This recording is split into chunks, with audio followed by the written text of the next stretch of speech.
नमस्कार मित्रांनो, आज आपण घेऊन आलेलो आहेत अत्यंत महत्त्वाच्या बातम्या आहेत मराठा आरक्षण। कालपासूनच महाराष्ट्राच्या कानाकोपऱ्यामध्ये गुलाल उधळत फटाके फोडून जल्लोष केला जात आहे। बातमी अत्यंत महत्त्वाची आहे, त्यामुळे आपल्या मराठी योजना चॅनलला सबस्क्राइब करायला विसरू नका। कलोरे राजे हो, मनोजदादा जरांगे यांचे आनंदोद्गार। सरकारने मागण्या मान्य करताच उपोषण सोडले। हैदराबाद गॅझेटियर लागू काढण्याचा जी.आर. आंदोलकांनी उधळला गुलाल।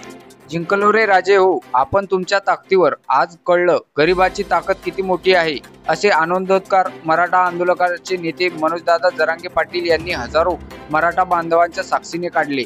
तेव्हा त्यांच्या जय जयकारामुळे प्रचंड घोषणा झाल्या, टाळ्यांचा अभूतपूर्व कडकडाट झाला। जरांगे यांनी गेल्या 5 दिवसांपासून सुरू केलेल्या उपोषणाला अखेर यश आले आणि सरकारने त्यांच्या मागण्या मान्य करत जी.आर. काढले। 5 दिवसांपासून मुंबई, ठाणे मांडून बसलेल्या आणि राज्यभरात आरक्षण आंदोलनाकडे लक्ष असलेल्या मराठा बांधवांनी विजयाचा गुलाल उधळला। सरकारने काढलेले जी.आर. मान्य करत जरांगे यांनी आपले बेमुदत उपोषण मागे घेतले। आरक्षणाच्या मुद्द्यावर तोडगा निघाल्यानंतर मनोज जरांगे पाटील यांनी मंत्रिमंडळ उपस्थितीचे अध्यक्ष व जलसंपदा मंत्री राधाकृष्ण विखे पाटील, सार्वजनिक बांधकाम मंत्री शिवेंद्रराजे भोसले यांच्या हस्ते पाणी पिऊन उपोषण सोडले। त्यावेळी उद्योग मंत्री उदय सामंत, ग्रामविकास मंत्री जयकुमार गोरे आणि इतर नेते उपस्थित होते।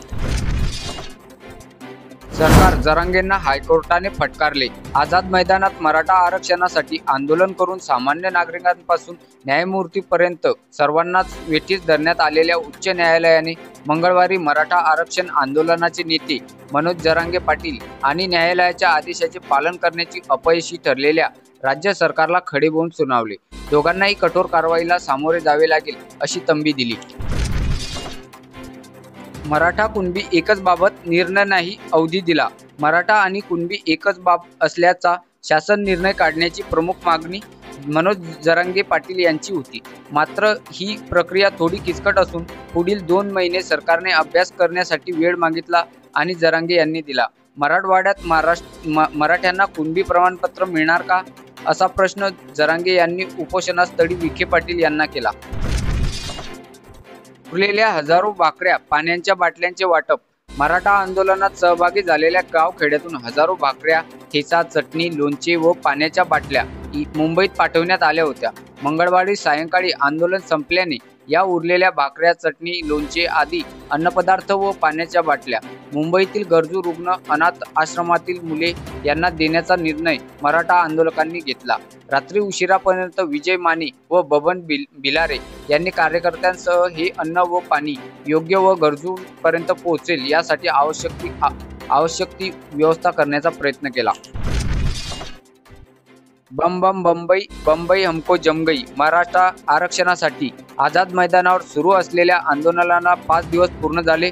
मनोज जरांगे पाटील यांच्या नेतृत्वाखाली हजारो मराठा बांधवांनी ठाम भूमिका घेतली होती। अखेर 5व्या दिवशी सरकारने जरांगे यांच्या सर्व मागण्या मान्य केल्यानंतर त्यांनी उपोषण सोडले। त्यानंतर मराठा समाजात उत्साहाचे वातावरण निर्माण झाले असून छत्रपती शिवाजी महाराज टर्मिनस येथे मराठा कार्यकर्त्यांनी जल्लोष केला। गॅझेटियर किती निर्णायक?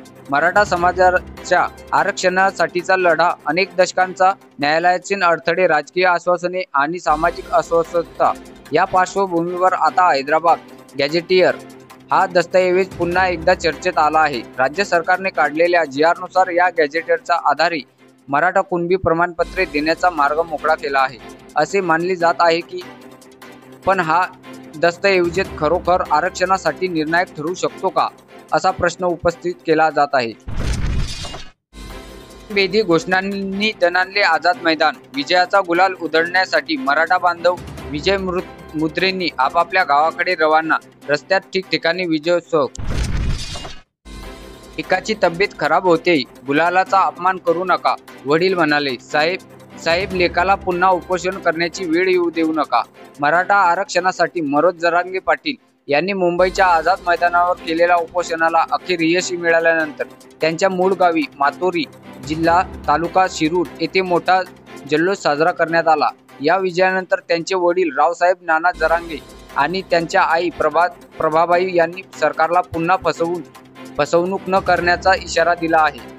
मनोजदादा जरांगे त्यांच्या आई म्हणाल्या, माझ्या लेकाने 25 वर्ष आंदोलने आणि उपोषणे केली आहेत. आता त्यांच्या अंगात ताकद राहिली नाही. सरकार साहेबांनी त्यांना पुन्हा उपोषण करण्याची वेळ येऊ देऊ नये, असे मनोज जरांगे यांच्या आई म्हणाल्या. यावेळी त्यांचे अश्रू अनावर झाले. त्यांच्यासोबत कुटुंबातील इतर सदस्यही उपस्थित होते. मराठा बांधवांनो, व्हिडिओ आवडला असेल तर आपल्या चॅनलला लाईक, शेअर आणि सबस्क्राईब करायला विसरू नका.